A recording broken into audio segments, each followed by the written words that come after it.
നമസ്കാരം. പ്രവാസി മലയാളിയിലേക്ക് സ്വാഗതം.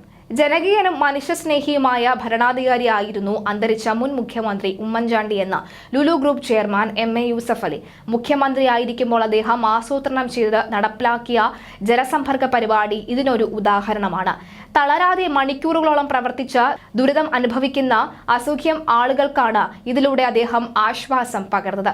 ഐക്യരാഷ്ട്രസഭ ആഗോളതലത്തിൽ പൊതുസേവനത്തിനും നൽകുന്ന പുരസ്കാരം 2013 മുഖ്യമന്ത്രിയായിരിക്കെ അദ്ദേഹത്തിന് ലഭിച്ചത് ഈ പരിപാടിയിലായിരുന്നു എന്ന് അഭിമാനപൂർവ്വം ആലോചിക്കുന്ന ഒന്നാണ് എന്നും അദ്ദേഹം പറഞ്ഞു. അതിനുശേഷം അദ്ദേഹം അനുശോചന സന്ദേശത്തിൽ വ്യക്തമാക്കുകയായിരുന്നു നല്ല നിമിഷങ്ങളെക്കുറിച്ച്. ജനഹൃദയത്തിൽ ചിരപ്രതിഷ്ഠ നേടിയ ജനകീയനായ രാഷ്ട്രീയ നേതാവ്, മന്ത്രി, മുഖ്യമന്ത്രി എന്ന നിലകളിൽ കേരളത്തിന്റെ വികസനത്തിനും ജനങ്ങളുടെ നന്മയ്ക്കും വേണ്ടി എന്നും നിലകൊണ്ട ഉമ്മൻചാണ്ടിയുടെ നിര്യാണം ഏറെ ദുഃഖത്തോടു കൂടിയാണ് കേട്ടത്. പതിറ്റാണ്ടുകളായുള്ള സ്നേഹബന്ധവും സൗഹൃദവുമാണ് അദ്ദേഹവുമായി വെച്ചു പുലർത്തിയത്.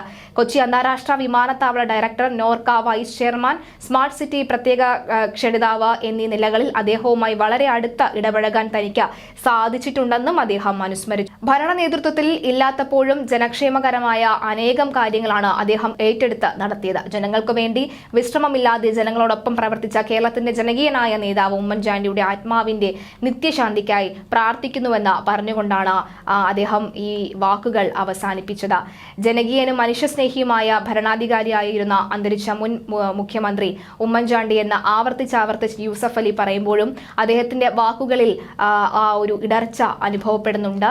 പ്രവാസികൾക്കും എന്തായിരുന്നു, ആരായിരുന്നു ഉമ്മൻചാണ്ടി എന്നതിൽ ഇപ്പോഴും വളരെ സൗഹൃദത്തോടു കൂടി, വളരെ ആശ്വാസത്തോടു കൂടി മാത്രമേ നമുക്കത് കേൾക്കാൻ സാധിക്കുകയുള്ളൂ. എന്തായാലും അദ്ദേഹം ദുബായിൽ ചെല്ലുമ്പോൾ അദ്ദേഹം താമസിച്ചിരുന്ന അവിടെയും അദ്ദേഹത്തിന് ഒരു പുതുപ്പള്ളി ഹൗസ് ഉണ്ടായിരുന്നു.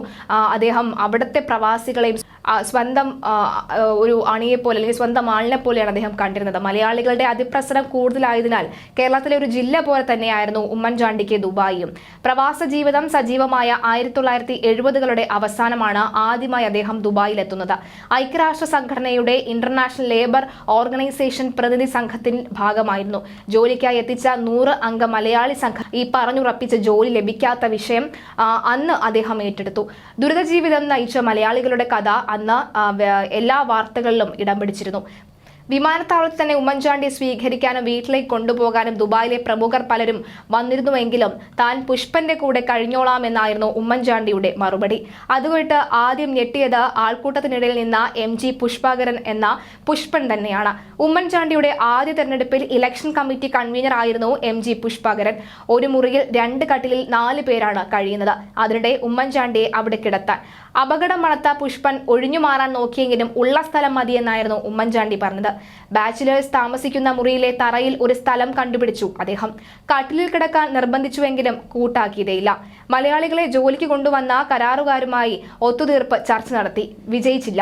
ഓരോ ഓഫീസും കയറി ഇറങ്ങി ഉദ്യോഗസ്ഥരെ കണ്ടു. ആ പരിശ്രമത്തിന് ഫലമുണ്ടായി. 100 പേർക്കും വിവിധ സ്ഥലങ്ങളിൽ ജോലി ലഭിച്ചു. അന്ന് ജോലി ലഭിച്ച 100 പേരിൽ ചിലർ ഇന്ന് ദുബായിലെ അതിസമ്പന്നരാണ്. ആദ്യ ഗൾഫ് ദൗത്യം വിജയിച്ചതിന്റെ ചാരിതാർത്ഥ്യത്തിലാണ് ഉമ്മൻചാണ്ടി മടങ്ങിയത്. ഇപ്പോൾ അദ്ദേഹം ഈ ലോകത്തോട് തന്നെ വിട പറയുമ്പോൾ ഈ കാര്യങ്ങളെല്ലാം തന്നെ അദ്ദേഹം എന്തായിരുന്നു, ആ നന്മ എല്ലാം തന്നെ അത് കേരളത്തിൽ മാത്രമല്ല ദുബായിലെ മലയാളികൾക്കും ഒക്കെ തന്നെ അദ്ദേഹം ചെയ്ത ആ നല്ല പ്രവർത്തനങ്ങളാണ് ഇപ്പോൾ ഓർമ്മയിൽ വരുന്നത്. അത് തന്നെയാണ് ഇപ്പോൾ സമൂഹ മാധ്യമങ്ങളടക്കം വലിയ വാർത്തയായി മാറുന്നത്.